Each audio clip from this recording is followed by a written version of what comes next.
Wait. Good morning, everyone. And something I learned when the journey to justice was making its way to Supreme Court, bananas. So thank you so very much for being here bright-eyed and bushy-tailed this morning on time. I so appreciate it. It'll help you, help us get through the day. And we're going to start on time right now. We're so fortunate to, again, be here in the beautiful Musqueam territory and, again, have one of their beautiful cultural knowledge keepers join us today. And it's my joy to turn it over to Huelas to do an opening for us.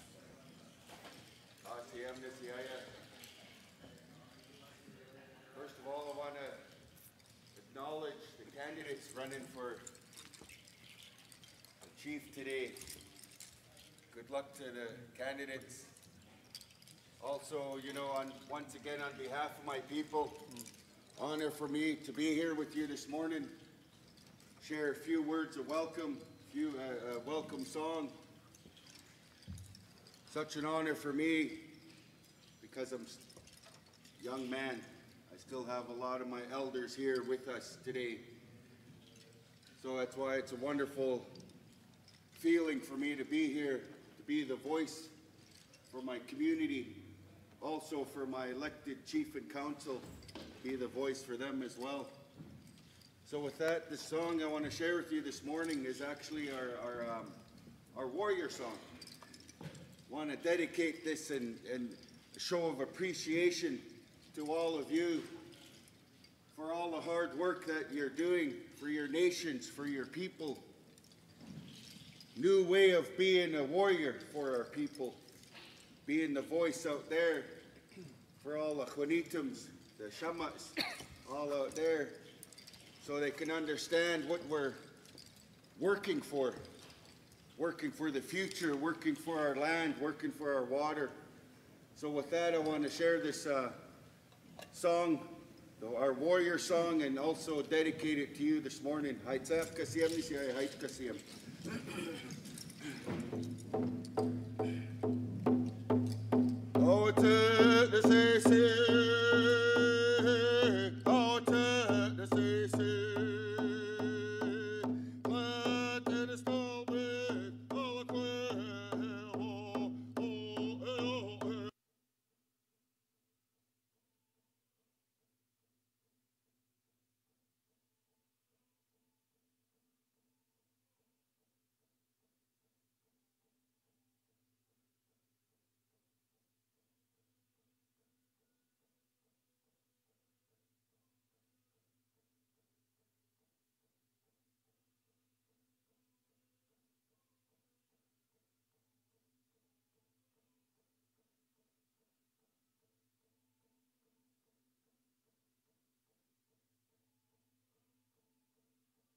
To share with you the translation of our Hunkaminam language in that song. Translation is, I am a warrior also, and I am not afraid of large crowds. So take that with you and keep that in your heart and mind when you're out there.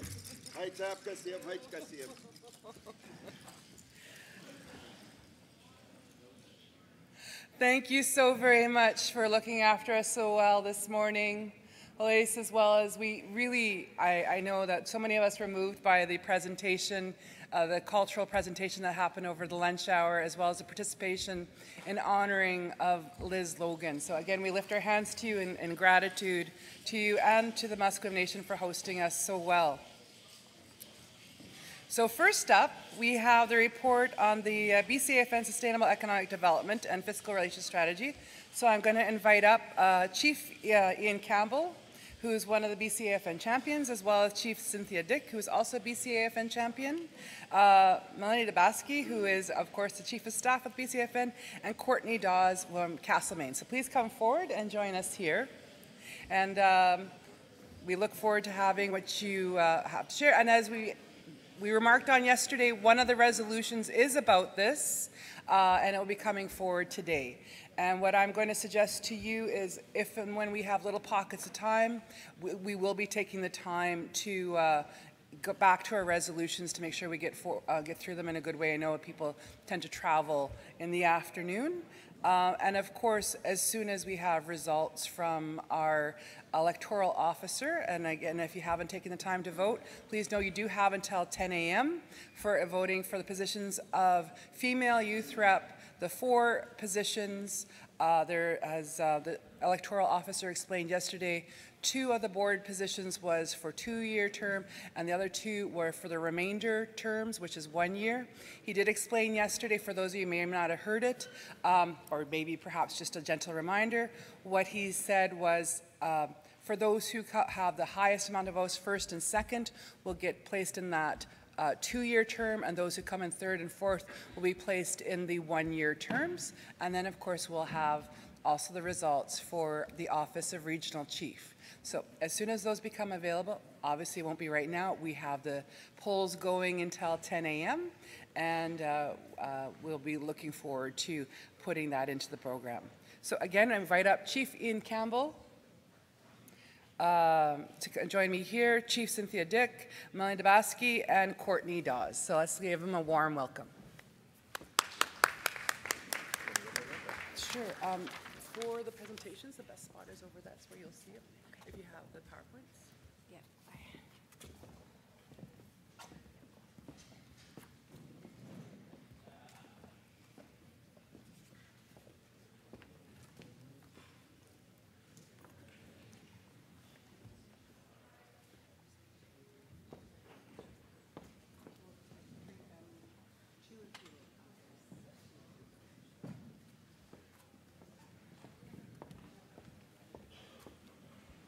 So which microphone do you like first?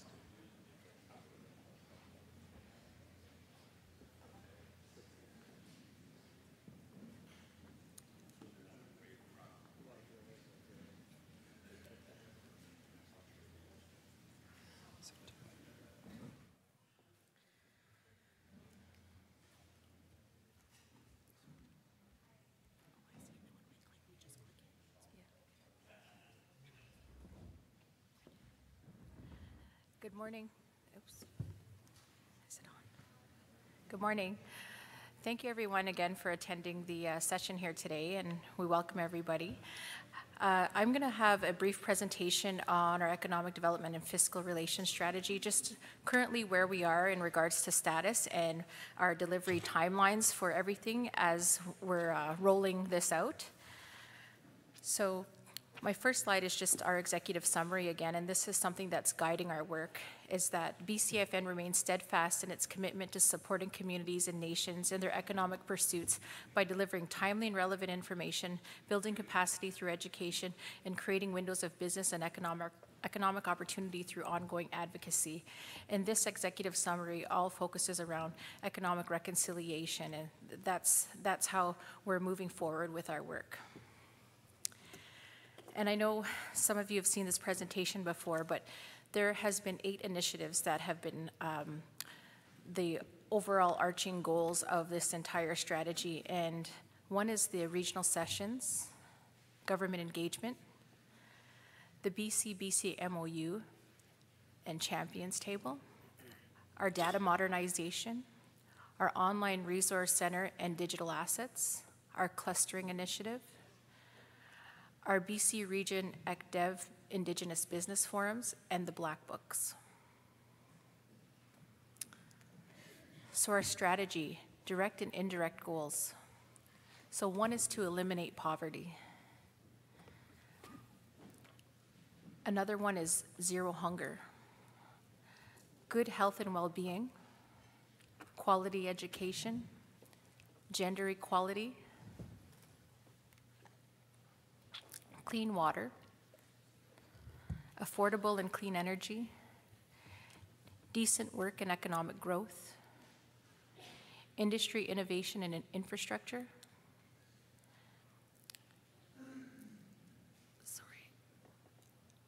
reduced inequalities, sustainable cities and communities, responsible consumption and production, climate action,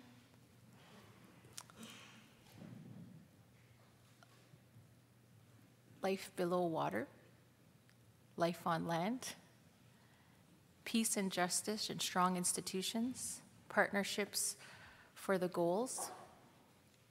So these are basically our overall direct and indirect goals. So we've had 4 fundamental objectives of this strategy. So it's development of the economic growth plan for BC First Nations, implementation steps, recommendations for private stakeholders, establishing a strong foundation for collaboration between First Nations, Crown governments, and the private sector, large-scale public education, and this is, again, economic reconciliation to increase visibility and awareness of our people and our issues around economy, environment, and quality of life. Province-wide engagement in the planning process with special attention to communities, nations not traditionally involved in planning processes. So we're going out there and we're engaging with a lot of communities that typically wouldn't come to any sessions or that they haven't felt engaged in the past. So we're doing that so that it'll help our scope and understand the adopt planning elements that will improve our efficiency and effectiveness of this emerging strategy. Also institutional capacity and relationship throughout the province, linking technology and information to community and nation decision-making for current and future planning processes. And this is a part of our online resource center that we're creating. So the current status of the work that we're undertaking right now, we are on round 3 of, we're calling them regional workshops because they're more engaging. We're doing a lot of workshop style roundtable discussions where the participants are speaking and we're getting input from them directly. These are focused on harvesting specific information on data governance, the black books that we're creating, clustering, the launching of the online business tool web app, and strategic direction on moving forward. Government engagement is ongoing. This is done through the BCAFN office, through federal and provincial government representatives, technical staff on a monthly basis. Again, we have the BC MOU Champions Table, and we have 2 champions here with us today, Chief Ian Campbell and Chief Cynthia Dick. The data modernization that's currently underway, and we're harvesting that information as we speak. Online Resource Center and digital assets. This is currently in development. We have last fiscal developed online community profiles, and those profiles were developed from information that we had readily available online. So one of the things that we're doing while we're out there doing and delivering the workshops is we're asking the communities to go online, go to our website, visit their community profile, and let us know if there's anything in that profile that's missing. Also, we're undergoing a clustering initiative, and that's currently in development. The Indigenous Business Forum, we have successfully hosted 2. We hosted our second one last week in Victoria, and we had Minister Fraser present and Andrew Weaver. It was really nice to have them there supporting our initiative. Lastly, we have the Black Books, and that's in development, and we're planning to have the Black Books 4 volumes completed by the end of March 2018. The Indigenous Business Forum, we're planning to do that annually. The regional strategies that we're developing, and those are 8 regional strategies, the overall timeline for the completion of all of this work was March 2019, so we're still continually working on that, and we will have that completed. We've engaged with several consultants and economists to assist us with that work. The data modernization, that again, we have engaged with a consultant, Fiscal Realities, our consultants, and they're assisting us with gathering that information and preparing deliverables on what we require in order to get these strategies done. And basically, that's where we're at right now. I'm going to turn this over to our champions to speak a little bit about the champions table work and all of the engagement that we've done with them, and basically talk about the work. Chief Campbell? Thanks, Melanie, and good morning, family. It's wonderful to be here in Humasquim. Thank you to Joles, to Alec for the warrior song this morning, and thank you to our elders for your continued strength and guidance, and really happy to update you on the Champions Table initiative. As you recall, this was stemming from an MOU that was signed between BCAFN and the Business Council of BC on September 6, 2016, so it's relatively new. It's a formal dialogue where it's an opportunity for Indigenous leaders and BC business leaders to come together and explore opportunities to discuss where current dynamics, choke points, particularly around consent and UNDRIP and implementation of better processes that will lead to better results. Developing this together is really important to create that safe space and that environment for business leaders and First Nations leaders to convene. So far we have 11 BC business leaders and 11 Indigenous leaders representing various regions across BC that have met a total of 4 times so far. The first meeting was held March 8th of this year, so it's been a very active committee. And our goal is to develop concrete solutions to move forward together in the pursuit of better partnerships and sustainable economic development in our territories. To date, we've developed terms of reference. We have a list of identified priority issues that we want to address and explore further. We have a discussion paper that was introduced at our last meeting that was put together by Jeff Plant. That was very interesting to see the call from industry leaders and business leaders to push government more to allow greater certainty and greater involvement with First Nations. So the vocabulary is changing, the narrative is changing. We're seeing more political will, but we need to see the results. So the economic reconciliation is something that's being discussed across the country, and reconciliation. What are the actions that go with reconciliation? So it's been great dialogue. We have so far began developing a list of examples and best practices in BC where we can showcase the good work that each of you is doing within your territories, whether it's natural resources or IT or any other areas. There's ample opportunity, tourism as well as education. There are many sectors that are involved. We want to continue to put forward the best practices and report back to the table here. The work plan will continue to identify the priorities and flesh this out over the next few months as we begin to interface with the provincial government as well in the coming weeks. So I'm going to let Cynthia sing We Are the Champions for you this morning, and I hope that we will be able to produce some good results stemming from this committee, though, and it's an honor to participate in this. Thank you. Thank you, Ian. Trust me, you don't want to hear me sing. Kukma Kua, Uklama, Cynthia Dick, Sisha Aksuma. I'd like to acknowledge the Musqueam for hosting us on their territory. I heard yesterday people talking about reconciliation, and we're talking about economic reconciliation. And one of the things I heard is, how do you build or rebuild a relationship that never existed to begin with? And when I think of reconciliation, I think of the importance of that reconciliation taking place within our communities and for ourselves. And that's the most important relationship that we need to be working on as Indigenous people.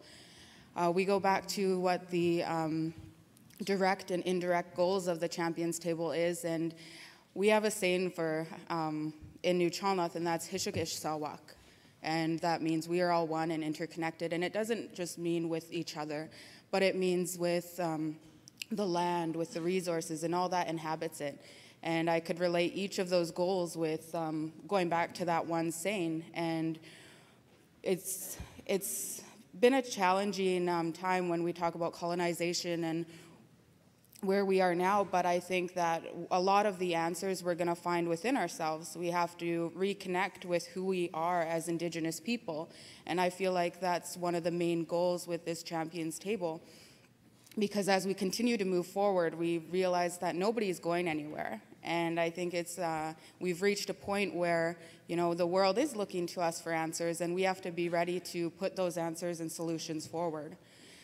And there's an important saying that I hear, or that really resonated with me, and that's when you focus on the problems, you draw dividing lines. But when you focus on the solutions, you bring people together. And I think for too long that we've been focusing on the problems. We know what's wrong in our communities, and I think what we haven't yet realized is that we also know the solutions. You know, our ancestors, our elders, our communities fought hard to hold on to who we are as Indigenous people, and right now is an opportune time with the new government and the United Nations Declaration on the Rights of Indigenous Peoples and the TRC calls to action, where the world is looking at us, and we have to be ready to, you know, start putting those solutions forward.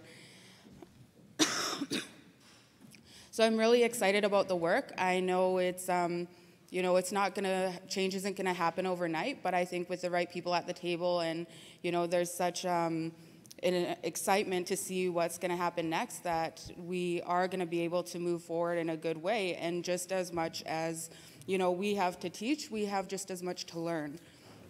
And one of the visions in our communities was to have our people be able to walk in both worlds, so to speak. And so moving with the modern times, we have to be able to bring forward not only the modern education, but the traditional knowledge of each of our communities. So I look forward to what work is going to happen, and just to reiterate that it is important that we hear from each of the communities of the successes. You know, we focus on what needs to happen, but we don't really build on the successes that is happening in each of our communities. So yeah, chew.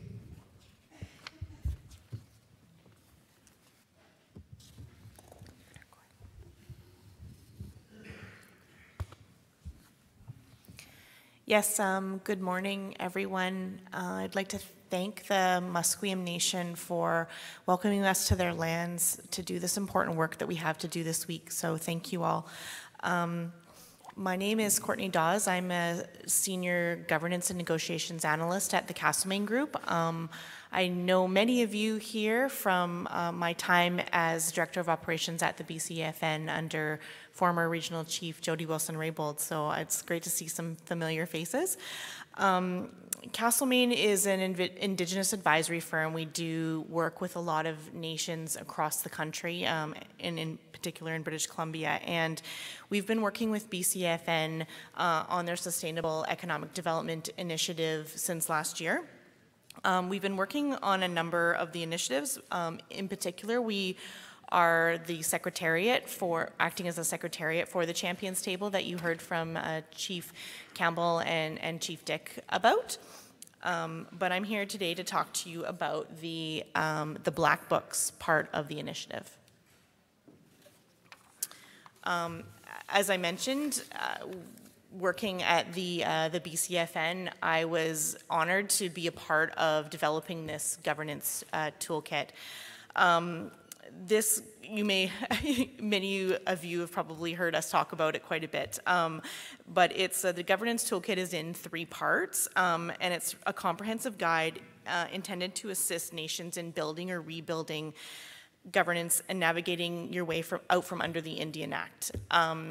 It is available on the BCAFN website, and what the BCAFN under their Strategic Economic Development Initiative is looking to do is build on the work of the Governance Toolkit and produce an Economic Development Toolkit, or as we've been calling it, the Black Books.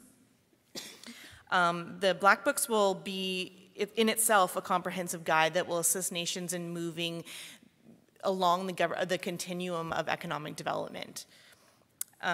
We call it the Black Books because, as many of you know, the Governance Toolkit is housed in a series of red binders.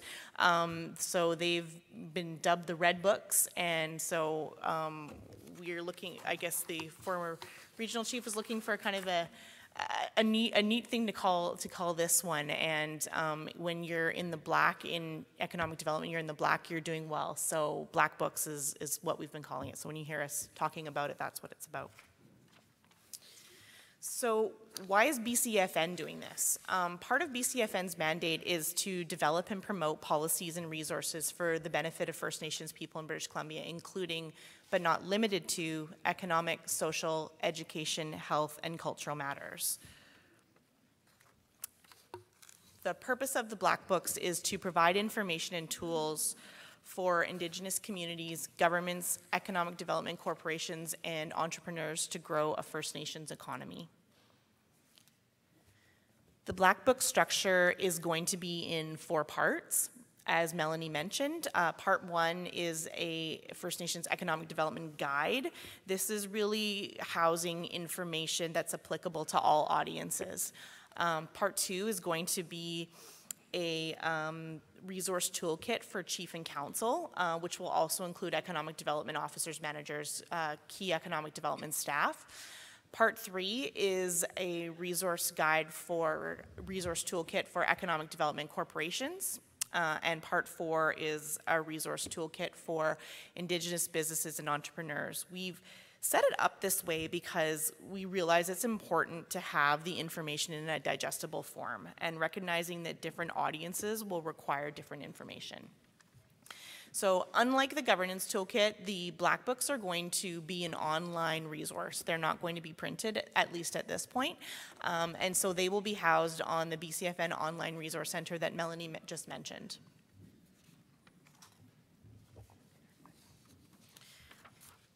And the BCAFN is also going to be developing an app, a web app, and so the Black Books will be on there as well. So they'll be easily accessible when you need them. Black Books content. So I'll talk a little bit more about where we are, but we're currently going around we're joining the regional economic dialogue sessions and talking with communities and economic development practitioners to learn about what's happening on the ground and what needs to be in here. Some of the content we've identified includes talking about the Indigenous economics investment climate, roles and responsibilities for various players, I guess, in economic development, chiefs and council, economic development officers, et cetera.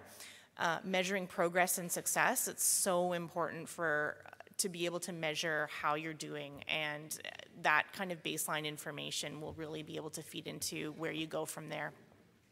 We're talking about governance.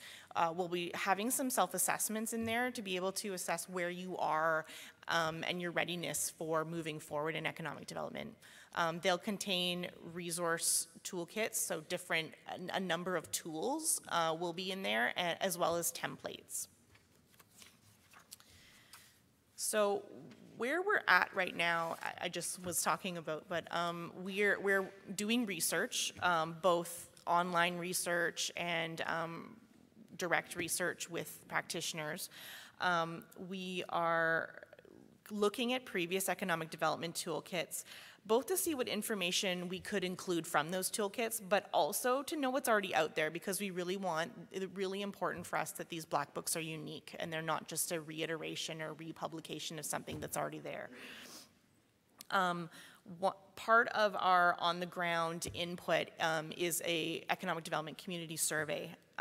We're really, as I said, we want to ensure we're not duplicating efforts, ensure the Black Books are going to be useful, and ensure that we understand what communities need on the ground to further develop economies. just to note, the information that we're collecting from these surveys belongs to communities. BCAFN is going to house the data to better inform the Black Books, but information will not be shared or distributed from the survey. So we have 4 surveys, again, along the same, looking at the same audiences as the parts in the Black Books. Chief and council, economic development officers or managers, economic development corporation manager, and entrepreneurs. We are targeting responses from all 8 of the economic development regions in BC. We want to ensure that we have representation from both rural and urban First Nations. We want to ensure that we have representation from First Nations with varying levels of economic development experience and capacity. We want to know about those First Nations who are achieving success but not as well known. I think Chief Dick alluded to wanting to know the successes. We want to hear about those successes, those economic development successes that we don't all already kind of know about. It's not our top 2 off of our head because there's so much good work going on out there that I think is not being reported out on, or not, there's not a light shining on it. So we really want to be able to highlight those successes. So we would love to hear from you. We have the surveys are up on the BCAFN website. If you go to bcafn.ca and scroll to the bottom of the homepage, there's a link to click to view the surveys. And you or others in your community, any appropriate person in your community, we'd love for you to please take the survey. It takes only about 20 minutes. It's an online survey. It's pretty easy. Alternatively, you can contact me at my email or phone, and I can always send a link to the appropriate person in your community. So our next steps are incorporating feedback from the regional dialogue sessions and the surveys, and then undertake the drafting of the Black Books. We're going to put the Black Books through a peer review as we did with the governance toolkit. I think it's really important to have them reviewed for content and accuracy from people who have been doing this for a while, and then we will finalize and publish it online. So thank you so much for having me here today. It's a real honor to be back here and a real honor to be able to do this great work with BCAFN. Thanks so much. So thank you very much to our panel. We do invite we have time for a couple of questions from the floor. If you're looking for some clarity of presentation or overall, any comments, the floor is open.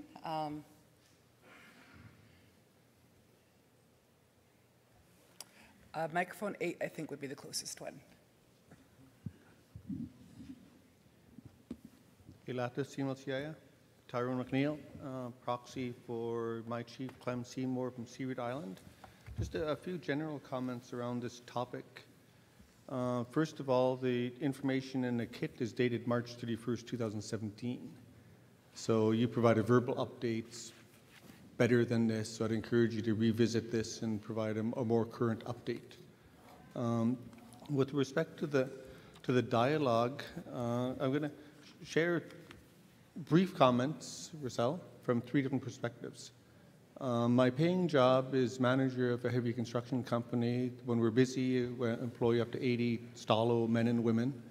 When we're busy, we put $1 million in their pockets a year. And we're still a young company, 5 years old.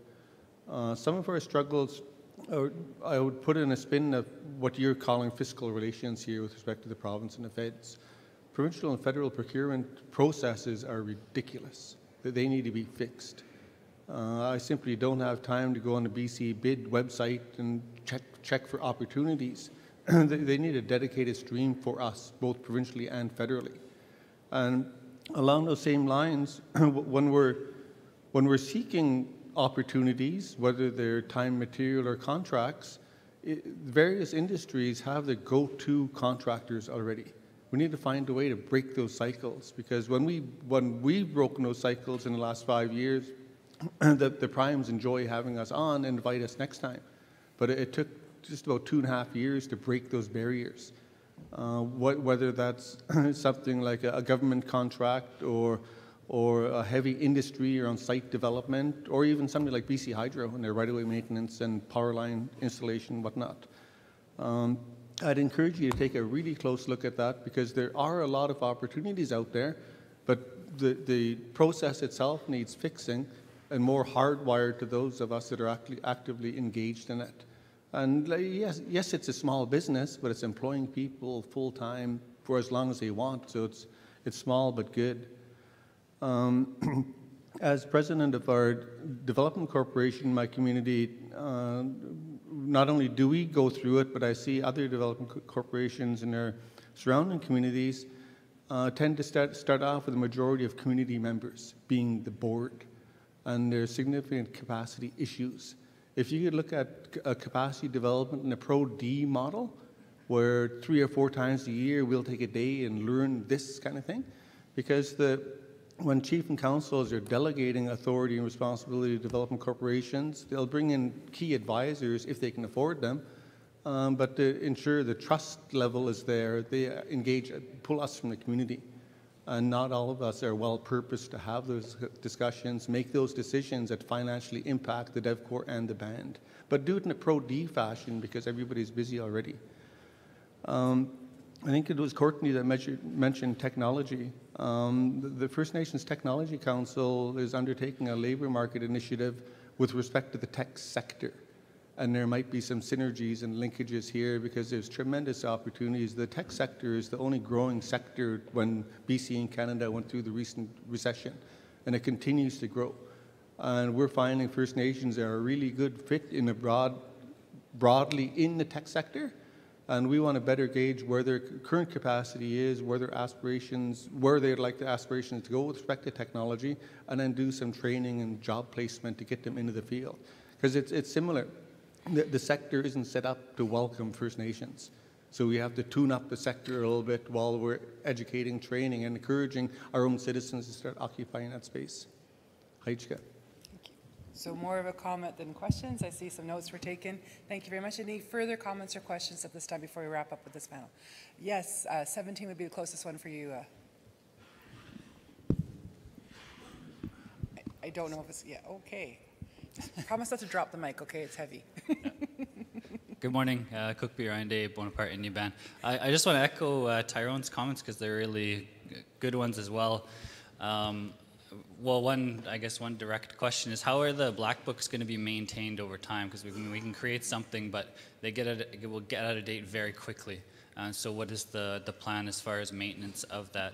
And again, to echo Tyrone's comments, it's really important to do that work of policy and advocacy. That's what this organization is about. It's good to create tools and things. I mean, my community could use those, but what we need from a provincial organization is to be busting down doors and seeing where can we create things or create opportunities there, not just fit into the mold of what already exists, because as with my comments yesterday, we keep trying to make things fit into places they don't go.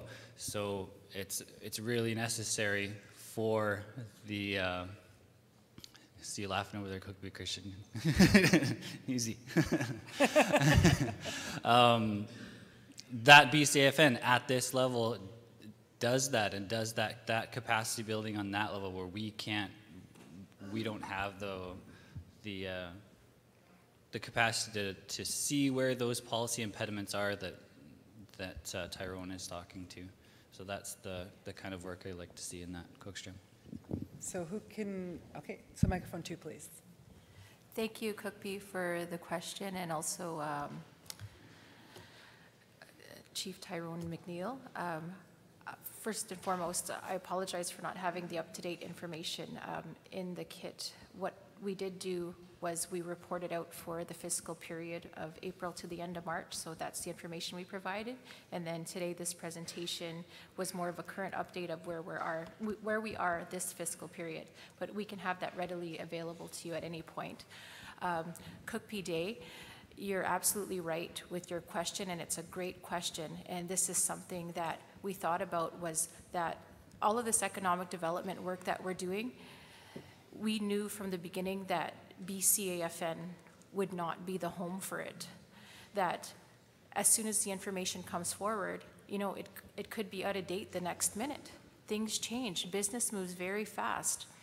And one of the things that the plan was, and we haven't reached that point yet, and that's why it hasn't come to the floor.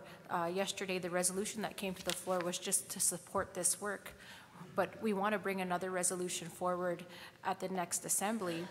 And that, the original plan was to have the champions table move from being a champion, move this into a society that houses this information, that is there to support First Nations people.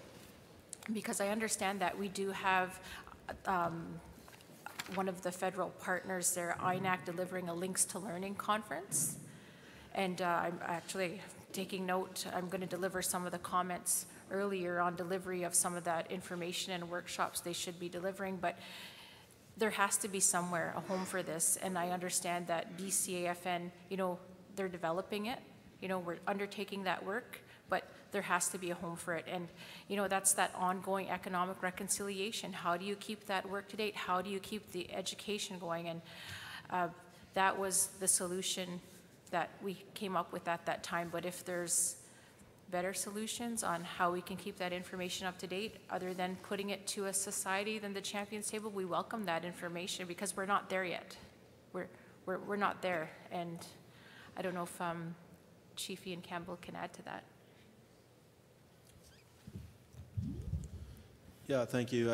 I just want to acknowledge the comments, and I think they're very valid and something we're going to need to consider. The dynamics are changing rapidly. We're on a trajectory of growth, and I really appreciate our experiences collectively is that we're getting the minimal kind of input on these businesses, the 10% and the First Nations boxes type thing. We need to scale up and see ourselves reflected in projects that are occurring within our territories. Access to resources, access to our lands is having a huge impact on our way of life, our language, our culture, our spiritual connections, but also the well-being of our people to generate wealth creation, wealth management. So I think as we move forward, this is just the beginning and certainly isn't the end of a new chapter of our collective history, to apply our traditional knowledge in a modern context and build relations with the settlers that have moved into our territories, acting as though this is a free and vacant land. It's not. We continue to press that in the legal and political realms. Now it's time for us to continue to push even further on the economic opportunities. So I just wanted to acknowledge the comments from the floor and really take that into heart and mind as we move forward with this agenda. Thank you. And so thank you very much to the panel. We appreciate the hard work that you've done and your dedication to this, and thank you very much. At this time, I would like to call on Cookbee Ronnick-Nace, Cookbee of Skeetchison, who is the BC representative on the Assembly First Nations Chiefs Committee on Languages, to provide you with an update.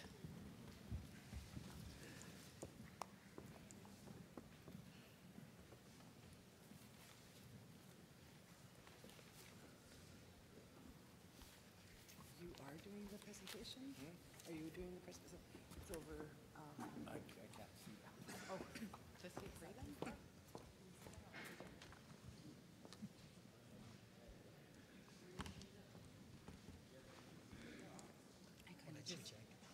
I kind of just dropped my stuff there in there.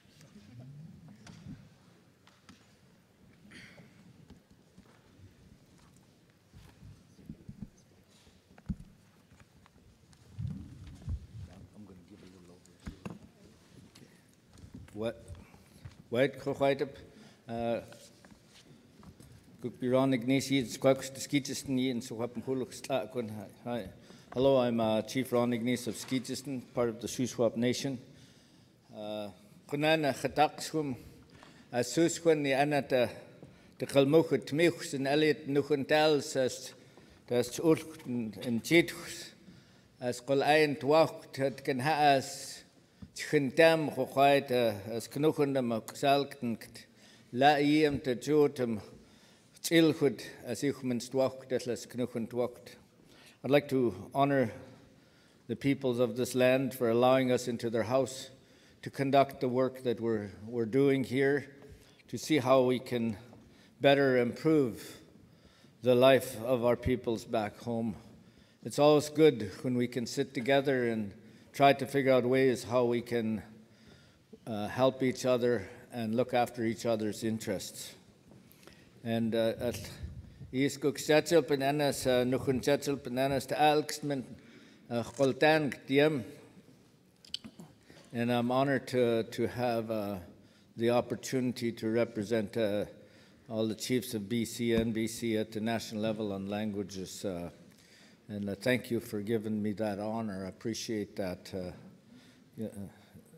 And also, I'd like to give a shout out to all the Hochait Nelly to Kukupi at the Kumipla at the Okokik and Elia. And I'd like to give a shout out to all the chiefs, the councillors, family and friends that are here at this conference. Thank you. This issue of Qultangt is Ta'alkstman.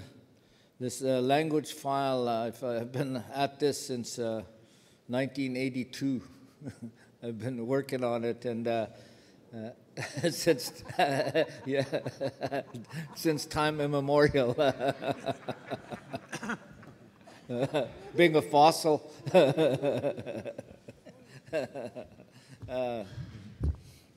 No, but you know, I was going back while we had gotten some good momentum as to. I worked with the National Chief, the then National Chief Phil Fontaine, and I set up the Chiefs Committee on Languages, and he got me to chair it. And then from there, we worked with him to lobby the then Minister of Heritage, Sheila Copps, and we did the strategy, chaired the National Ministerial Task Force on Language, which we consulted with all regions of this country and all levels amongst our people, the elders, the youth, our language teachers, our language experts, our various organizations, provincial, regional, and national organizations as to what they thought the strategy for languages was. And we even did best practices, or looked at the best practices around the world. And we rolled that up into 25 recommendations to the task force, and we had at that time gotten the minister to commit $170 million. But at the time we had a ceremony in Regina on the roll-up of the task force report through a pipe ceremony. And we had all the elders from across the country, our language experts and youth from across the country at that ceremony. And the elders, I could still remember the words of the elders at that ceremony. They were saying, finally, we're going to get something done for our languages. We are so happy. And I tell you, 5 months later, 6 months later, I heard the hearts of those elders hit the ground when Stephen Harper shelved the task force report, pulled $170 million back, and threw $5 million on the table for us all across the country to fight over. That was a very sad moment for me. But I didn't want to give up. I couldn't give up. So I kept fighting on, and I was glad when I got the call to come back on the Chiefs Committee on Languages and to pursue what the main objective has been. Our main objective has been going right back to the Royal Commission on Aboriginal Affairs on through all the different resolutions at the AFN calling for legislative recognition for our languages so that we can have perennial funding and not have to fight for funding. And now we're on that road. We're hoping to have this with all your support and push on Canada. We can get this done finally. And I'm here honored to give you an update of the language initiative. I better put my glasses on. And the purpose to provide you Chiefs status update on the working regard First Nations languages, to present an update on the process for the Co-Development of Indigenous Languages Act. Background: on June 15th, 2017, the AFN, MNC, and ITK leadership agreed on the principles for the co-development process for Indigenous Languages Act. The statement of principles identifies the need for bilateral working process and a multilateral working group involving Canada, AFN, Métis, and Inuit. The statement of principles also identifies the need for each of the NIOs to do engagement sessions as the means of gaining some feedback into the co-development process. And excerpts from the June 15 Joint Statement to Co-Development Indigenous Languages Act. Co-develop legislation that recognizes First Nations, Inuit, and Métis Nation language rights and jurisdictions, and that recognizes that Indigenous languages are fundamental to Indigenous self-determination. Such legislation would, among other things, further affirm and address the right of Indigenous peoples to revitalize, use, develop, and transmit their languages to future generations, including through the control of their educational systems and institutions. Backgrounder, the statement also acknowledges that Canada would conduct its own outreach to learn and hear from interested parties relating to Indigenous languages. And to that end, we had a meeting here with the Minister of Heritage in Vancouver. She was traveling around and invited a number of language champions in to meet with her. The Government of Canada target date for introducing legislation in the House of Commons is June 2018. Assembly of First Nations engagement sessions. We've had engagement sessions that have taken place in BC and Yukon Nation on June 22nd, 23rd here in Vancouver. Pre-AFN Assembly session July 24th in Regina. Quebec, it was September 6th and 7th in Quebec City. Ontario, September 13th and 14th. And the Prairies, Alberta, Saskatchewan, Manitoba, Northwest Territories was September 21st and 22nd in Edmonton. And the Atlantic region is now holding theirs today, and 11th and 12th. So, and the First Nations roll-up engagement session is going to be in Ottawa, Ontario, October 18th and 19th. Online registration is available. You can see it up on there on the screen there. Yeah, the AFN, AFN.ca, policy sectors and languages. You can Google that. The Federal Parliamentary Secretary to the Minister of Culture and Heritage has also been traveling across the country, meeting with selected groups and individuals to listen and learn. On August 22nd, 2017, the federal and provincial territorial cultural and heritage minister met in Orford, Quebec, hosted by Federal Minister Melanie Joly and the Quebec ministers to discuss Indigenous languages. The key considerations. The Canada AFN Technical Working Group will be mobilized to address terms of reference and work plan requirements and to get the co-development work underway, as was announced on June 15, 2017. Substantive work on costing and funding requirements for financially supporting the existing language activity and activities envisioned for the future will be addressed via building on the work done in 2007. Key considerations of preliminary identification and analysis of potential legal issues is also underway. The October 18th and 19th AFN roll-up meeting will receive a consolidated report from the engagement sessions to enable a discussion about key issues and principles, confirmation of key points, and the formulation of recommendations for the chiefs to consider at the December 2017 Special Chiefs in Assembly. The co-development process. This engagement is part of the early stages of the draft development of the bill. The duty to consult and accommodate lies with the federal government, of course. It's expected that the government will consult as one would typically expect after the draft bill has undergone first reading. Co-development process entails co-development work on the content of memorandum to cabinet, co-drafting of the legislative bill, addressing implementation requirements, and the co-development engagement session feedback should address how the issues should be dealt with within the proposed legislation or through implementation requirements. And the contacts, if you so wish to contact the AFN, those are the contacts up there on the screen that you can.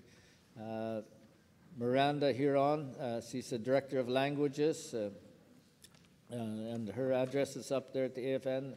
Policy Analyst Dakota Cucci as well. So please feel free to contact them and ask them any questions you may have.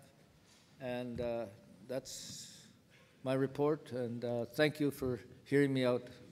Eastchooks.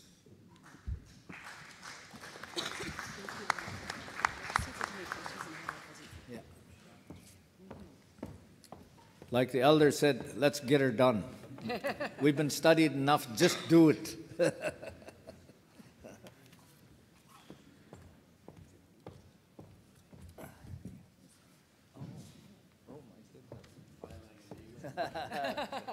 So a token of appreciation for the work that you're doing on behalf of BC Assembly of First Nations. All I can say is thank you very much. I just wanted to do a quick check-in if there's any question or comments. You will be here today, Cookby. And I can attest the fact that he has attended some of the regional sessions and can share with you some of the conversation that has been going on. So he is here. I do want to implore those of you who have not voted to please, I want you to listen to the next presentations, but we also want to ensure that you take the right time to exercise your right to vote as chiefs or proxies. So please, we encourage you. A reminder that polls do close at 10 a.m. So, we're going to keep on trucking here as we have a full agenda and a lot of good information to share with you. So, just a gentle reminder, and also, if you have a hard time hearing me and you're looking for your hearing aid, go over to the registration desk. There is a hearing aid over there.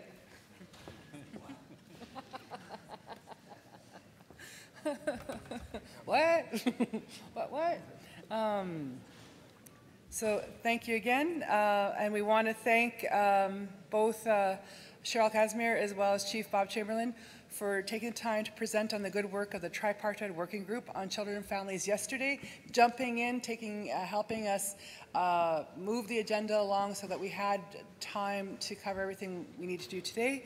And now we're continuing on and going to Grand Chief Ed John, who will be presenting as co-chair of the National Advisory Committee on Children, and that will be microphone number 3, please. Thank you. Good morning. I'd like to acknowledge Musqueam for their welcome this morning and for allowing us to use their beautiful facility yet once again.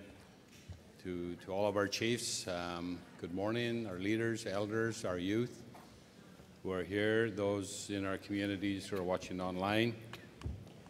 You had a presentation yesterday from Bobby and from Cheryl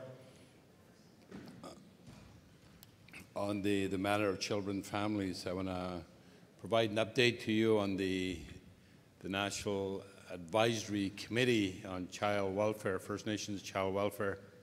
I wanted to acknowledge Mary Teegee, who is from BC, who sits on that advisory committee and has been for several years now.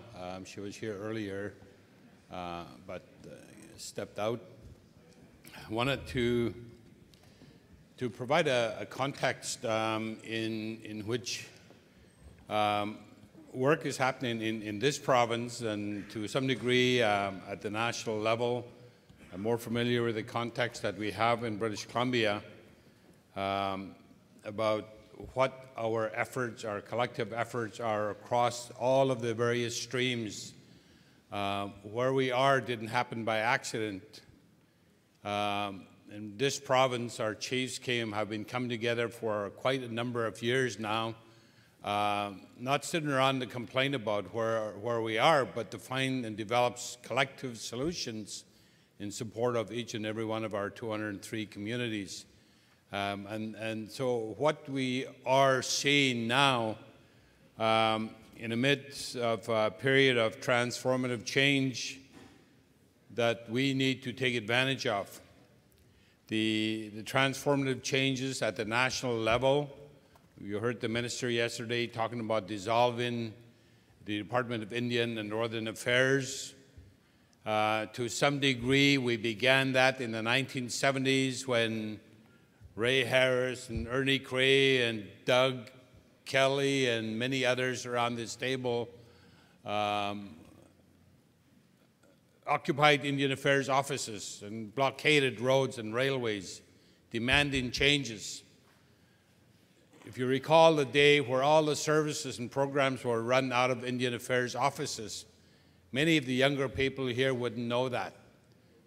So you had to go to the Indian Affairs District Office to get services, whether it was in Prince George or over in Nanaimo or in Kamloops or in the Valley. Services were provided in housing and education and across everything. And about the only program that came to our communities was what's called grant to bands. Very small amount of money. Wayne will remember that. Many others, this is where we were at one point, and we demanded change, and it did happen. They did close the district offices. They did close and did transfer the resources, not all of it, to the First Nations communities, for our communities to develop the experience and capacity that we need to take care of ourselves, our peoples in our communities. And that's where we are today. After all these years, the only program never transferred, children and families, that went to the province. They had an agreement with the province to buy their services by way of an agreement signed every year that the federal government would use the province's infrastructure and capacity and services to deliver services to our people's status Indians on reserve, as they called it. You know, we collectively, we talk about our children and families, services, but we're really, in essence, talking about the well-being of all of our peoples. We talked about earlier on, we talked earlier here about economic opportunities and economic development, climate change. All of those are about our lands, territories, and resources. I'm not talking just about reserve lands. I'm talking about the entire traditional territories that we cover in all of British Columbia, the entire province. And what we've managed to do, as you all know, is that based on our inherent rights, which do exist, and I listened to Chief from Haklip yesterday about the inherent rights and where the Ministry of Children and Families was going in relation to the MOU that his community had with MCFD, but that these rights also include rights recognized by Canada in its Constitution, Section 35, Section 9124. I mean, these just a bit of a framework. And I'm saying we're in the midst of this change, and it's important to understand that Canada is in the midst of change as well. They're dissolving the Department of Indian Affairs. They're creating two different departments. They will require legislation. We have to be there at that table to have a seat, all of us collectively across this country, region by region. We need to be at the respective tables to see the kind of changes that we think are necessary. We've always said that we want change. We have this idea of intergenerational trauma and how deep it is in our communities, amongst our people. We said we do not like the status quo. We said we don't like Indian affairs. We said we want to see reconciliation. And it didn't happen by accident. All of what we are seeing now came as a result of our proactive action, steps that we have taken. Ideas would have generated and developed around tables like this and in each and every one of our communities. All of where we are together today was because of being solutions-oriented, not sitting around complaining about ourselves and our status where we are, but saying we are going to find solutions. And that's the nature of the work that we've undertaken for a long period of time. Well, we did this by fights in the courts. We did this protests on the land. in the streets. We went to the United Nations. We developed an international set of standards and rights, minimum standards, which both Canada and now British Columbia have adopted to guide their efforts at reconciliation with us. Those are international standards. They're not just principles written on a paper. That these are standards that we can implement. And together with other Indigenous peoples around the world, we created that opportunity for us here in British Columbia and across Canada to be able to move. So we created the conditions for constructive change, and that's, we've done that in education, we've done that in health. We're still going through the processes to engage deeper, to really address the social economic gaps, the poverty that exists in our communities, and for the dignity and well-being of all of our peoples, each and every one of people in our communities. So we need, as we've all undertaken, that we need to have our people in our community engaged. I think that's the most critical place for us, is in our communities, in each and every one of the 203 First Nations. We need to be bold, but we also need to be practical. We need to be informed. We really desperately need to ensure that we help shape the dialogue and the way forward, but a lot of groundwork's been done and laid, and we need to continue to build on that groundwork that we've collectively laid. We need to plan and, of course, to talk and set direction based on our languages, our teachings, our values, who we are as Indigenous peoples. Then we need to act and make changes. So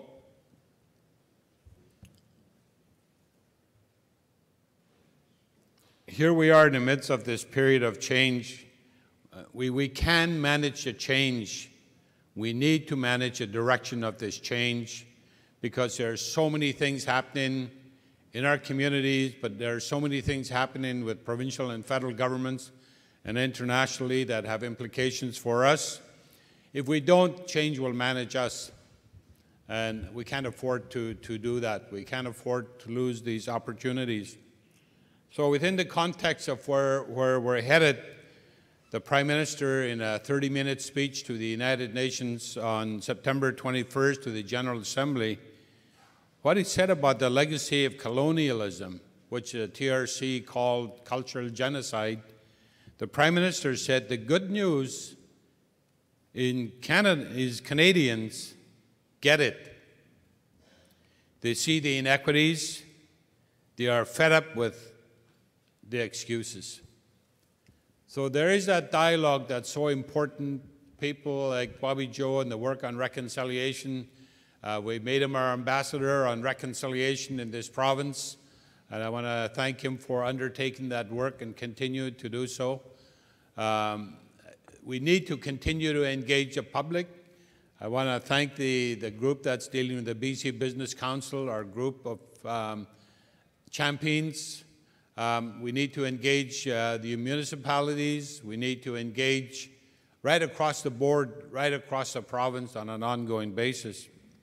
And the Prime Minister said the way forward, the way ahead, this is what he said: the Declaration provides the necessary principles, norms, and standards to guide reconciliation.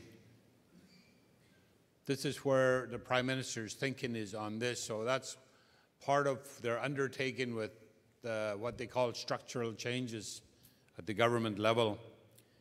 The National Advisory Committee is a committee to advise the federal government on child welfare, two things.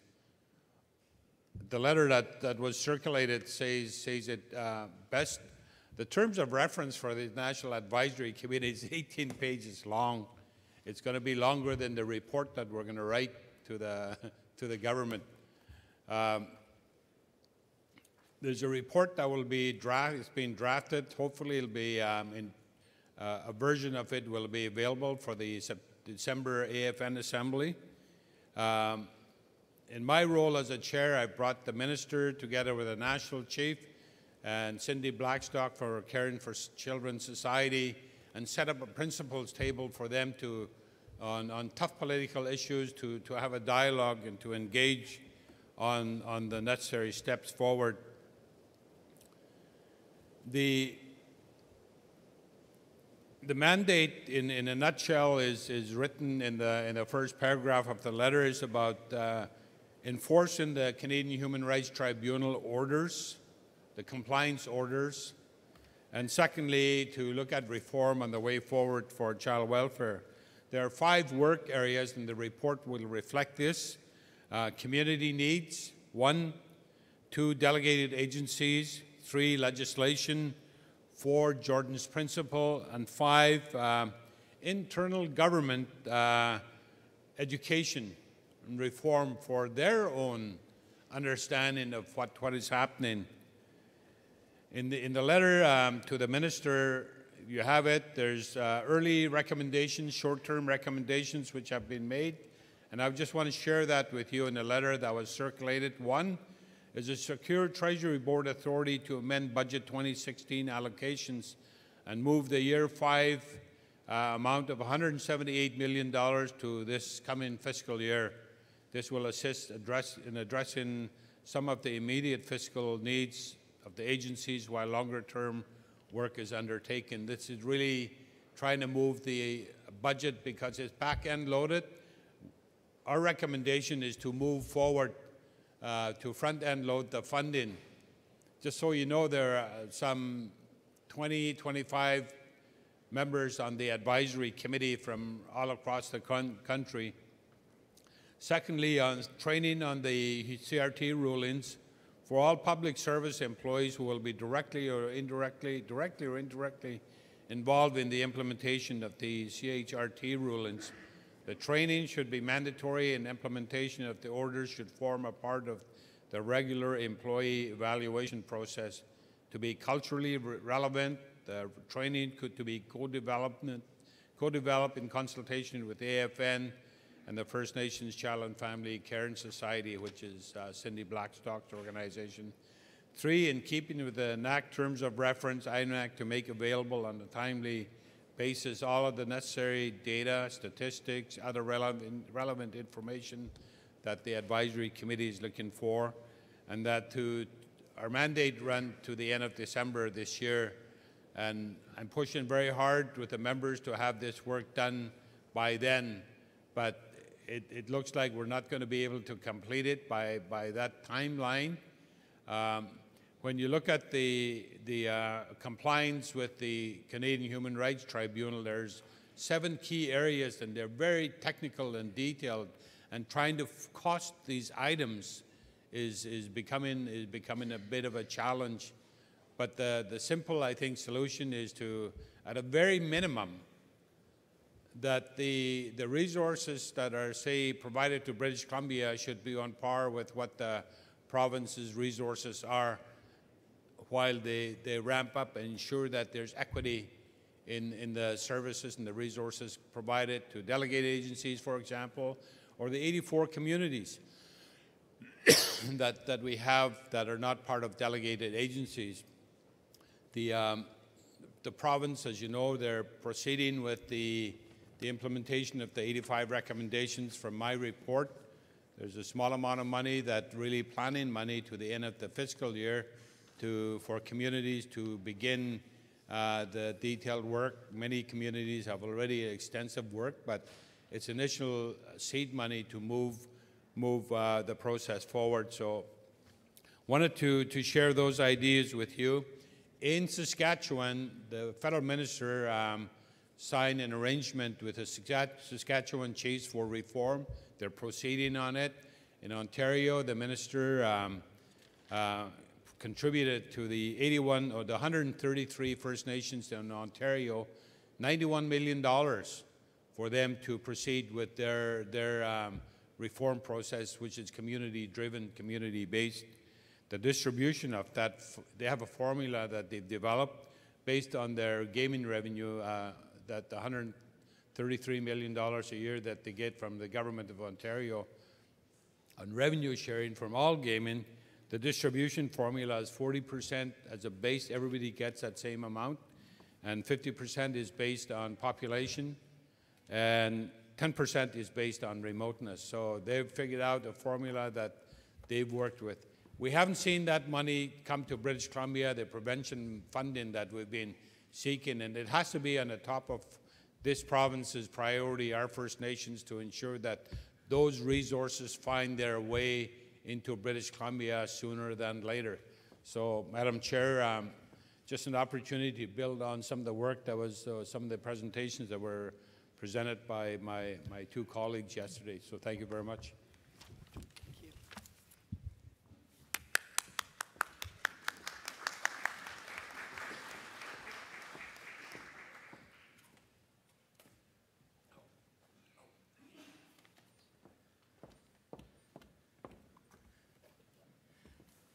So just offering again a token of appreciation for his dedication to this very important file that we all take to heart. So thank you very much for taking the time. And again, I'd like to acknowledge Cheryl Casimir as well as Chief Bob Chamberlain for accommodating us yesterday. And it's the moment where I'm going to implore you, if you have not voted, this is now the time to excuse yourself and go do that, as we are 50 minutes until the close of the polls, and we very much encourage your participation. Again, with that help from accommodation yesterday, we were able to go back to some of the resolutions that we didn't get to yesterday. There was one noted that we were presenting yesterday that was asked to be tabled until today, as they hadn't yet heard the presentation.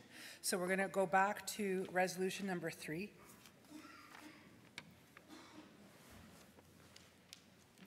And that is support for the BC Assembly First Nations Sustainable Economic Development and Fiscal Relations Strategy.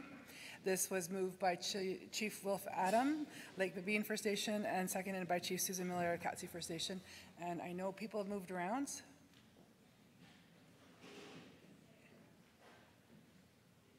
I'm sorry, microphone 11, I can't hear you.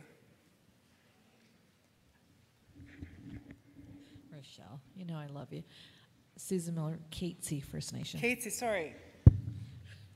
Duly noted, thank you.